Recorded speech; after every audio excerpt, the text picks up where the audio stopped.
안녕하세요. 이동일 목사와 함께하는 매일 성경 큐티 시간입니다. 오늘 우리가 함께 나눌 본문은 창세기 성경 42장 18절에서 38절 말씀입니다.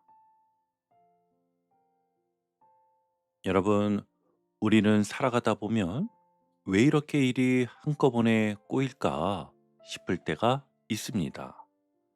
문제 하나만 있어도 힘든데 이상하게 어려운 일은 같이 몰려올 때가 있지요.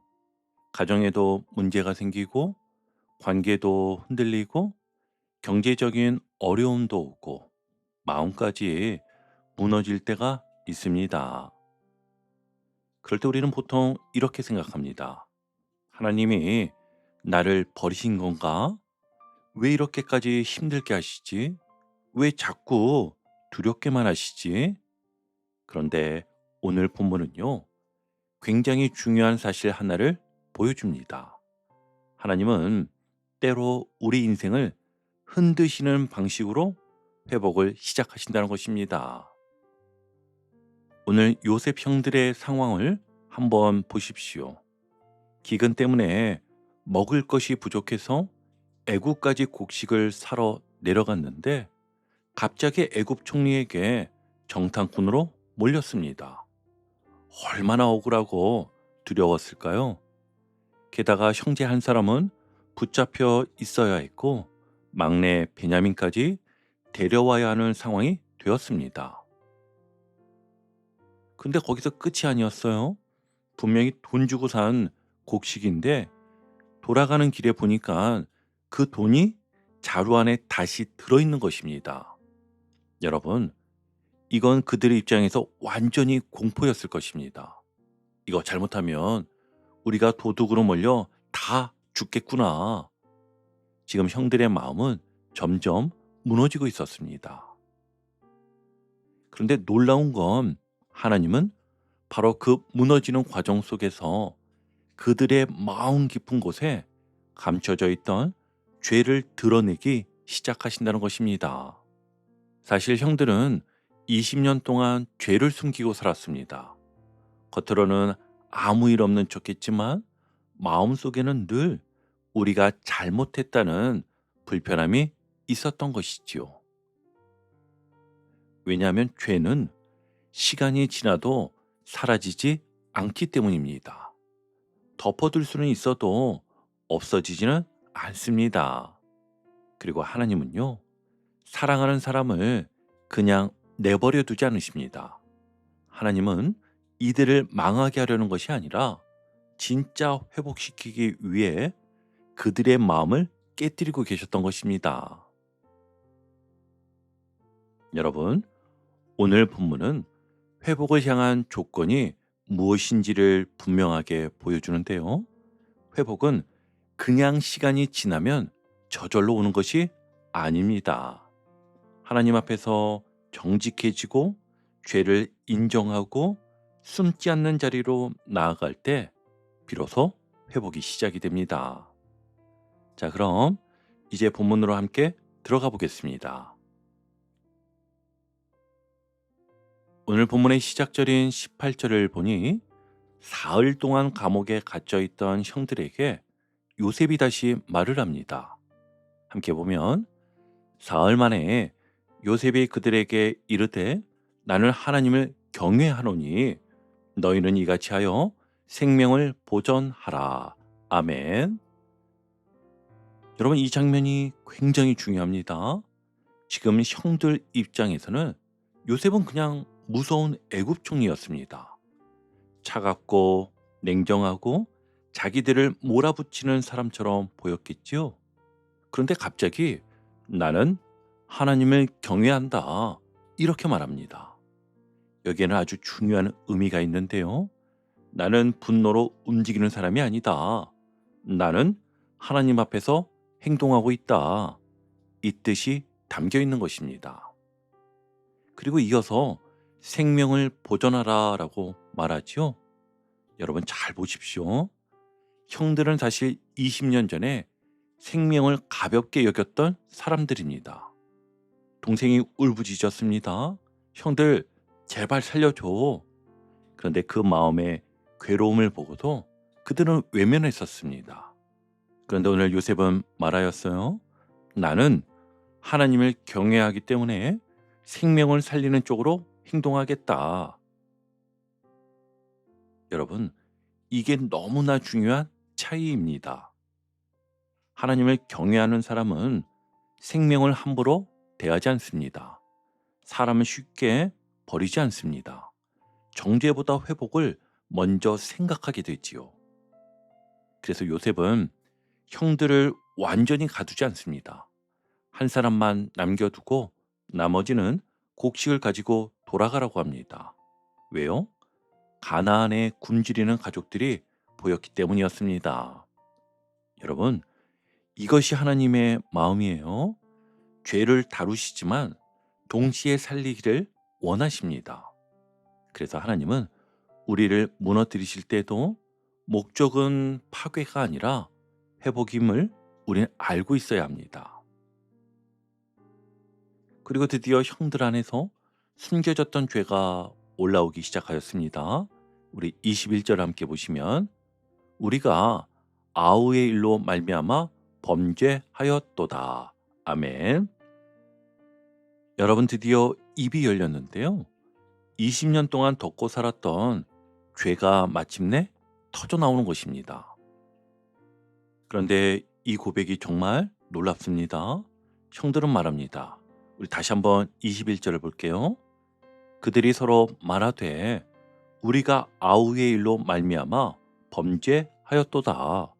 그가 우리에게 애걸할 때에 그 마음의 괴로움을 보고도 듣지 아니하였으므로 그 괴로움이 우리에게 임하도다. 아멘. 이 말을 하며 나누고 있는 형제들을 떠올려 보십시오. 20년이 지났는데도 그 장면이 아직도 안 잊어졌다는 것이었어요. 여러분, 죄는요, 지워지지 않습니다. 특별히 다른 사람을 아프게 했던 죄는 마음 깊은 곳에 남아 있습니다. 그래서 하나님은 지금 기근과 두려움 그리고 위기를 통해 형들의 양심을 깨우고 계신 것이었지요. 여기서 중요한 건 형들이 단순히 무섭다가 아니라 우리가 범죄했다고 말하기 시작했다는 점입니다. 여러분, 이게 회복의 시작인 것입니다. 사람은 보통 문제가 생기면 환경 탓부터 합니다. 상황이 문제야. 저 사람이 문제야. 그런데 여러분, 회복은요, 내 죄를 보기 시작할 때부터 시작이 됩니다. 그리고 이 말을 들은 요셉이 결국 돌아서서 울지요. 왜 울까요? 복수심 때문이 아니었습니다. 형들이 드디어 하나님 앞에서 무너지기 시작했기 때문입니다. 여러분, 하나님도 우리를 이렇게 다루실 때가 있습니다. 삶이 흔들리고 숨겨진 죄가 드러나고 마음이 아파질 때가 있습니다. 그런데 그것은 우리를 버리셨기 때문이 아니라 진짜 회복시키기 위해서입니다. 여러분, 오늘 말씀을 들으면서 혹시 마음속에 떠오르는 부분이 있으십니까? 사실 우리는 문제를 덮는데 참 익숙합니다. 교회에서는 괜찮은 척하고 또 가정에서는 버티는 척하고 회사에서도 웃는 척합니다. 그런데 그 속은 무너져 있을 때가 많습니다. 예를 들면 이런 것이죠. 가정 안에서 서운함이 계속 쌓였는데 대화하지 않습니다. 회사에서는 억울함과 분노가 쌓이는데 겉으로만 괜찮은 척합니다. 교회 안에서도 상처받았는데 나는 괜찮습니다 하며 지나갑니다. 그런데 그렇게 덮어둔 마음은요, 사라지는 것이 아니라 점점 굳어집니다. 요셉의 형들이 그랬습니다. 20년 동안 죄를 덮고 살았지만 결국 하나님 앞에서 다시 드러났습니다. 왜냐하면 하나님은 우리의 겉모습보다 마음의 회복을 원하시기 때문이었죠. 그래서 오늘 우리는 하나님 앞에서 솔직해야 합니다. 주님, 사실 아직 용서 못했습니다. 사실 아직 미움이 남아 있습니다. 사실 저는 지금 너무 두렵습니다. 그 정직함이 회복의 시작입니다. 여러분 병원에서도 아픈 곳을 숨기면 치료가 안 됩니다. 의사 앞에서는 아픈 곳을 보여야 합니다. 하나님 앞에서도 마찬가지이죠. 숨지 않는 사람이 회복되는 것입니다. 자, 이제 두 번째 단락인데요. 장면이 또 바뀝니다. 요셉은요, 형들에게 곡식을 담아줍니다. 그런데 여기서 아주 놀라운 행동을 하지요. 형들이 가져온 돈을 몰래 다시 자루 속에 넣어둡니다. 그리고 길을 가던 중 한 형제가 여관에서 자루를 열어봤는데 그 돈이 그대로 들어있는 것입니다. 여러분 이 장면을 그냥 지나가시면 안 됩니다. 형들 입장에서는 지금 완전히 공포 자체였겠지요. 왜냐하면 이미 정탐꾼으로 의심받았고 시므온은 애굽에 붙잡혀 있고 막내 베냐민까지 데려오라는 명령을 받은 상태입니다. 그런데 곡식가까지 그대로 들어있으면 누가 봐도 이건 오해받기 딱 좋은 상황이잖아요. 너희가 곡식을 훔쳐갔다. 이렇게 몰릴 수도 있는 상황이었습니다. 그래서 28절을 보니까 이렇게 말합니다. 그들이 혼이 나서 떨며 서로 돌아보며 말하되 하나님이 어찌하여 이런 일을 우리에게 행하셨는가. 아멘. 여러분 잘 보세요. 여기서 굉장히 중요한 변화가 일어납니다. 예전 같으면 재수가 없네. 운이 왜 이러냐. 이렇게 말했을 것입니다. 그런데 이제는 하나님이 왜 이런 일을 하시는가 이렇게 말하기 시작합니다. 즉 형들이 지금 삶을 하나님 앞에서 보기 시작한 것입니다. 이전에는 죄를 덮고 살았잖아요. 동생을 팔아놓고도 그냥 지나갔고요. 아버지 야곱을 속이고도 그냥 버텼습니다. 그런데 하나님께서 계속 흔드시니까 이제는 자기들의 삶을 하나님 앞에서 보기 시작했다는 겁니다. 여러분, 이것이 회복의 시작이었습니다. 사람은 원래 문제가 생기면 환경만 보통 봅니다. 상황이 왜 이래? 사람들이 왜 이래? 내 인생이 왜 이렇게 꼬였어? 그런데 하나님께서 우리의 마음을 만지시기 시작하면 조금씩 질문이 바뀝니다. 하나님, 혹시 제 안에도 문제 있습니까? 이 질문이 나오기 시작하는 것이지요. 그리고 형들은 가나안으로 돌아와 아버지 야곱에게 있었던 일을 자세히 말합니다. 여기서도 또 굉장히 중요한 변화가 있는 장면이죠. 예전에는 숨겼습니다. 요셉의 옷에 짐승의 피를 묻혀 거짓말했고 자기 죄를 감추기 위해 아버지까지 속였습니다. 그런데 오늘은 다릅니다. 두렵고 복잡한 상황이지만 있는 그대로 이야기합니다. 여러분, 회복은요, 여기서부터 시작됩니다. 숨기지 않는 거, 정직하게 말하는 거, 하나님 앞에서도 사람 앞에서도 조금씩 진실해지는 것입니다. 그런데 문제는 야곱이었습니다. 야곱은 이 이야기를 듣고 무너집니다. 36절 한번 볼게요. 너희가 나로 나의 자식들을 잃게 하도다. 요셉도 없어졌고 시므온도 없어졌거늘 베냐민을 또 빼앗고자 하니 이는 다 나를 해롭게 함이로다. 아멘. 여러분 야곱의 마음이 느껴지시죠? 사실 야곱이 이미 오래전부터 두려움 속에 살고 있었습니다. 왜냐하면 요셉을 잃은 상처가 아직 끝나지 않았기 때문입니다. 그래서 지금도 베냐민을 놓지 못합니다. 그런데 하나님은 그 야곱까지도 지금 만지고 계셨던 것입니다. 왜냐하면 야곱 역시 하나님보다 자기 손으로 붙드는데 익숙한 사람이었기 때문입니다. 여러분, 이것이 오늘 본문이 우리에게 보여주는 중요한 메시지입니다. 회복은요, 단순히 죄송합니다 하고 끝나는 것이 아닙니다. 하나님께 맡기는 자리까지 가야 합니다. 다시 한번요, 잘 들어보세요.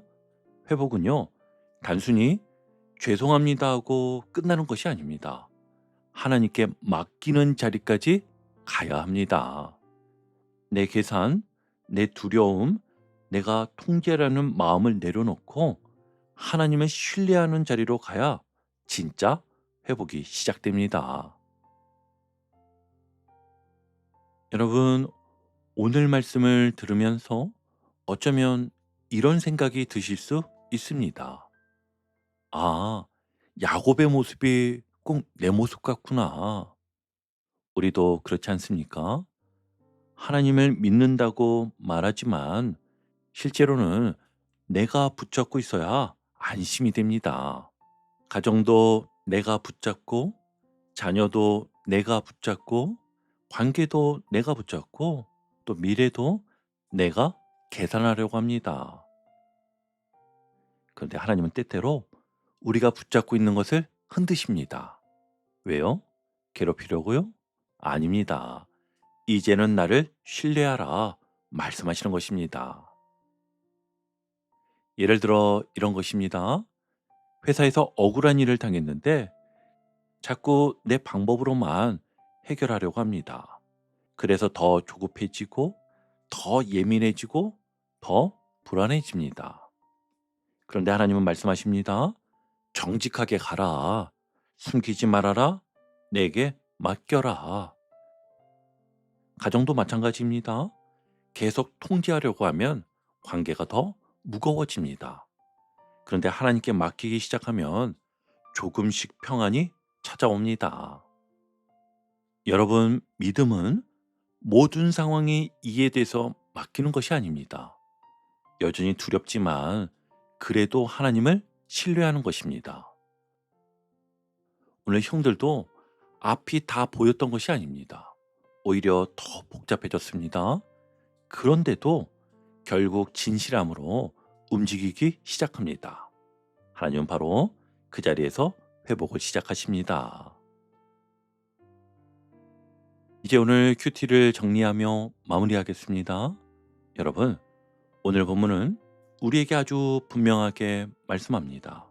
회복은 그냥 오지 않습니다. 하나님은 먼저 감춰진 죄를 드러내시고 숨겨진 마음을 흔드시고 정직함의 자리로 이끄십니다. 그리고 결국 하나님을 신뢰하는 자리까지 나아가게 하십니다. 여러분, 혹시 지금 삶이 흔들리고 계십니까? 복잡하고 답답하고 왜 이런 일이 생기는지 모르겠습니까? 그렇다면 오늘 기억하십시오. 하나님은 우리를 망하게 하시려는 것이 아니라 회복시키기 위해 만지고 계실 수 있습니다. 오늘 하나님 앞에 숨지 않는 하루가 되길 원합니다.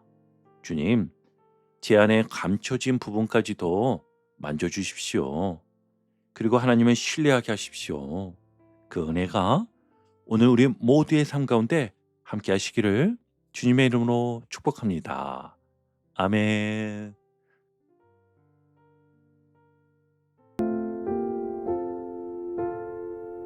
오늘도 복음의 기쁨과 확신으로 승리하는 하루 되시길 축복합니다. 함께 해주셔서 감사합니다. 내일 큐티 시간에 다시 뵙겠습니다.